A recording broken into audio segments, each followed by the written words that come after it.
Coming up today, South Korea's political parties agree to put a multi-billion-dollar extra budget bill to a vote next week. It's hoped the funds will reinvigorate the economy. A North Korean diplomat stationed in Russia reportedly defected last month. If confirmed, it would be the latest in a growing line of officials to flee the regime. Plus, efforts to find survivors from the deadly earthquake in central Italy are being hampered by aftershocks. 250 people have died. Dozens are thought to be trapped under rubble. Stay tuned for these stories and more.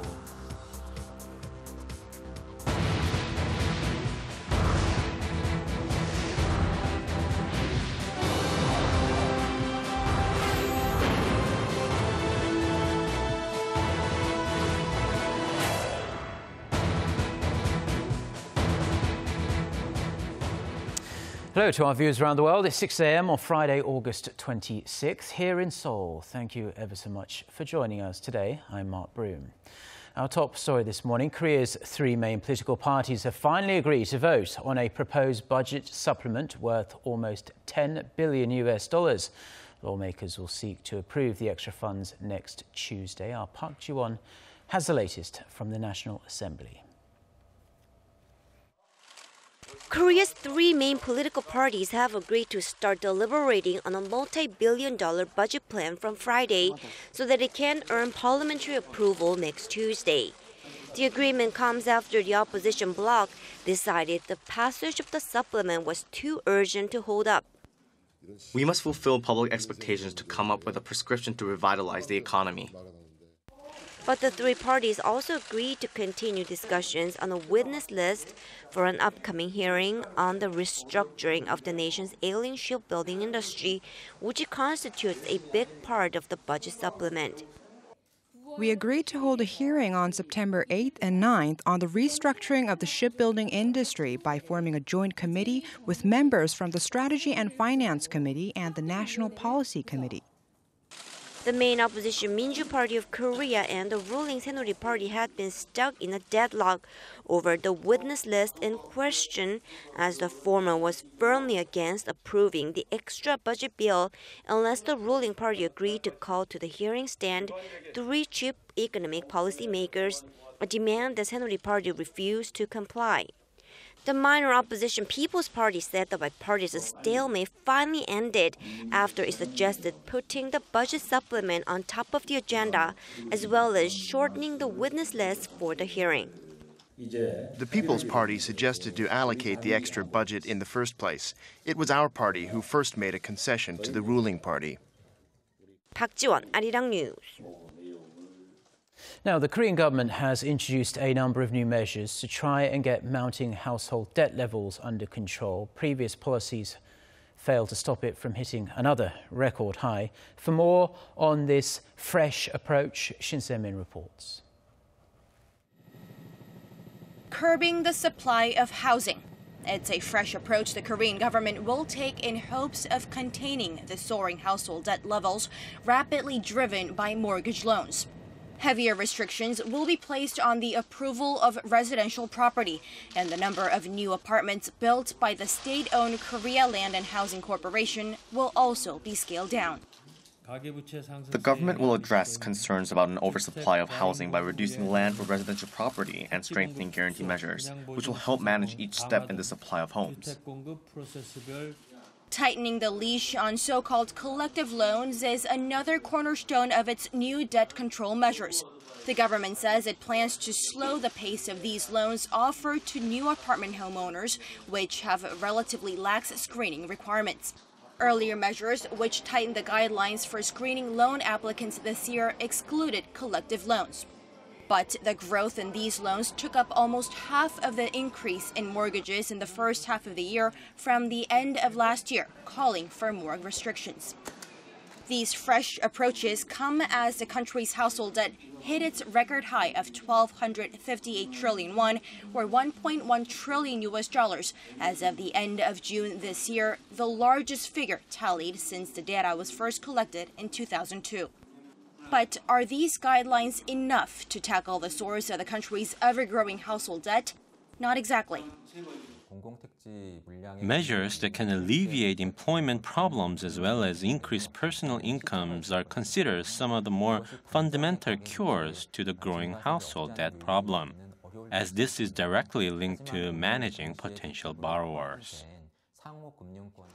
Adding that it'll take some time to see the effects of the new measures in curbing the skyrocketing household debt, experts say this may create some difficult choices ahead for the Bank of Korea. Despite the country's heavy debt burden facing fragile domestic spending, slumbering global growth, added with the looming U.S. federal rate hike, experts say that the central bank may experience some pressure down the line to further cut its rate in a bid to lift the local economy. Shin Se-min, Arirang News. President Park Geun-hye has expressed gratitude to Korea's Olympians fresh from their successes in Rio by inviting them for lunch at the top office. She also vowed to prepare the country for its best showing at the 2018 Winter Olympics, which will be held in Korea's alpine town of Pyeongchang. Song Ji-sun reports. I can do it. That's the spirit that echoed from Rio de Janeiro to Seoul when epee fencer Park Sang-young completed his dramatic victory, taking the match from a 9-14 loss to a 15-14 gold medal finish. Team Korea later returned home with 21 medals and finished in the top 10 in the medal standings for the fourth consecutive Summer Games. And on Thursday, President Park invited the athletes to top office for lunch to celebrate their achievements and thank them for encouraging everyone who was inspired by their can-do spirit. 이번 올림픽을 보면서 많은 분들이 새롭게 용기와 자신감을 얻었다고 합니다. 지구 반대편에서 여러분이 일으킨 긍정의 에너지가 우리 사회 전반에 새로운 활력을 불러일으키고 있습니다. Now that the Olympic flag has been handed over to Pyeongchang, President Park also pledged to make history at the Winter Games, to be held in Korea in just a year and a half.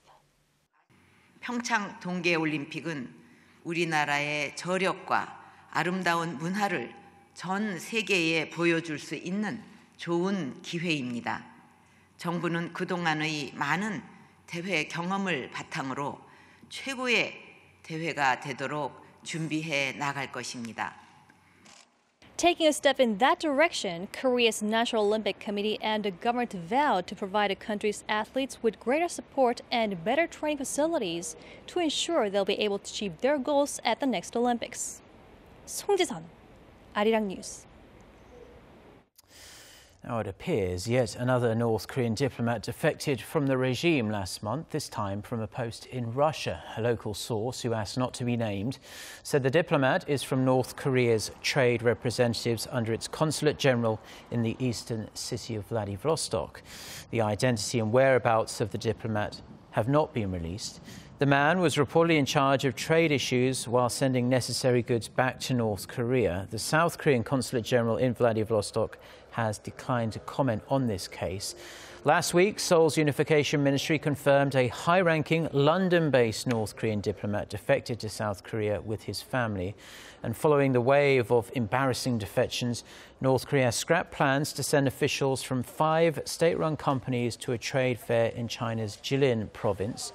North Korea is known to have sent about 100 officials to its border area with China to conduct a full-scale investigation of its overseas missions. The death toll from Wednesday's earthquake in central Italy now stands at more than 250, with dozens more still believed to be trapped under rubble. Aftershock after aftershock have rocked the devastated areas as well, hampering search efforts. Hwang Ho-jun has this report. An entire town virtually leveled. Once considered one of Italy's most beautiful towns, what remains of the medieval town of Amatrice in central Italy is the aftermath of a devastating 6.2 magnitude earthquake that shook the country on Wednesday. Sites where buildings, towers, and bridges stood are now covered with piles of debris. Survivors from the tremor were forced to set up tents to spend the night. Some, even with their homes still standing, refused to sleep indoors. There's no way I'll step foot in my house even if nothing happened to my house. I'm too scared. Thousands of workers are frantically digging through the rubble to find more survivors amid instances of hope and rescue miracles. But despite the ongoing efforts, the death toll is continuing to rise. The epicenter of the powerful earthquake is located about 10 kilometers southeast of the city of Norcia and about 170 kilometers northwest of Rome. Since then, several aftershocks, all with considerable force, have continued to hit the already devastated region. Italy is known to be prone to powerful earthquakes as the region is very close to where the Eurasian and African tectonic plates collide, creating massive seismic and volcanic activities. Moreover, the Apennines Mountains, dubbed the geological spine of Italy, hold smaller fault lines which cause shallow earthquakes, similar to Wednesday's tremor.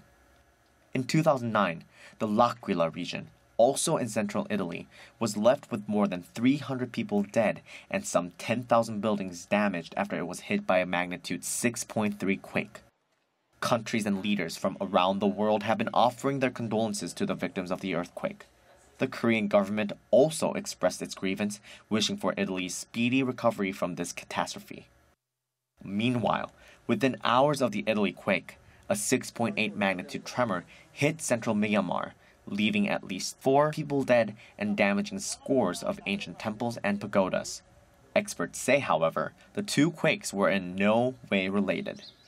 On Thursday, the Myanmar government sent swarms of soldiers and police to the sites to protect and rebuild the damaged temples. Hwang Woo-jun, Arirang News. Now, the prolonged stifling heat wave that gripped Korea for weeks has been washed away by downpours overnight. The National Weather Agency says morning lows for the nation on Friday will be similar to yesterday, but afternoon highs will be lower at between 24 and 32 degrees Celsius. As of Thursday evening, heat wave alerts had been lifted for most of the country except for southern Jeollanam-do province and Jeju Island. As for the rain, it should pass during the day, with Seoul and Gyeonggi-do province forecast to get another 20 millimeters or so. Now, algae is damaging local ecosystems here in Korea and giving off a pungent smell in some southern parts of the country. But scientists are thinking outside of the box to make use of this green gunk. For more on the latest technologies being developed, Oh Soo-young reports. Algal blooms have returned to Korea this summer, discolouring rivers, lakes and other waters with green and giving off an unpleasant smell. Large clusters of algae can deplete the oxygen in the water, killing fish and other aquatic life.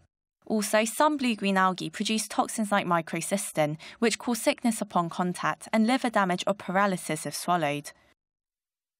Advisories and warnings have been issued for certain parts of the Nakdong and Kumgang rivers, where the number of blue-green algae cells have hit the thousands per millilitre.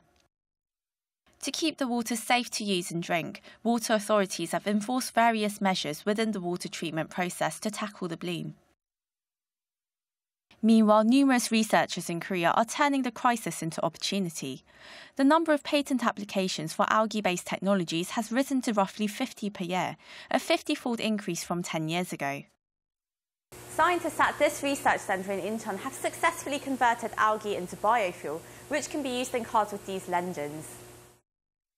The Korean research team has become the first in the world to produce biodiesel using a cost-effective and environmentally friendly method.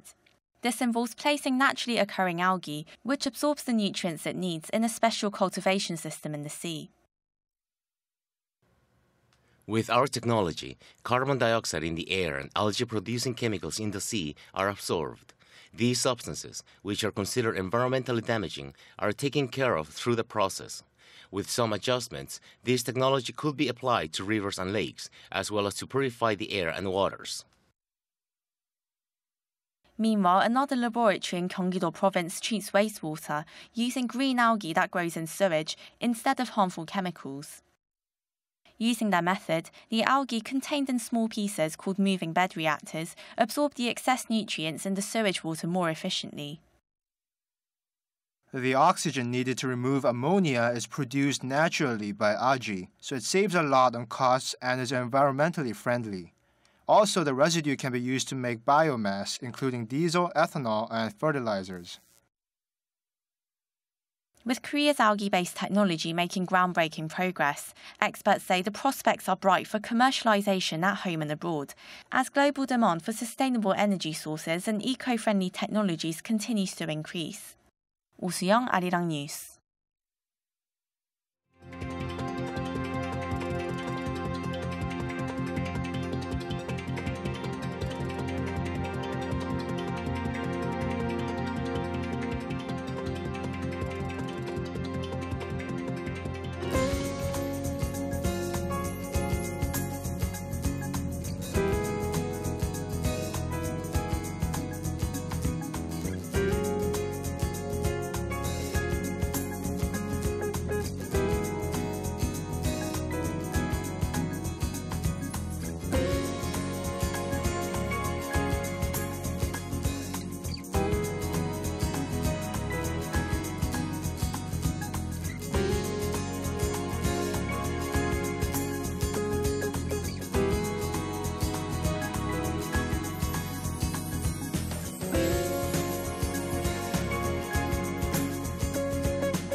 Well, that's all we have for now on this Friday morning here in Seoul. I'm Mark Broom. Thank you as always for tuning in to our early morning newscast. We'll be back throughout the day with more bulletins. Our next one coming up at 10 a.m. Korea time. So until then, goodbye.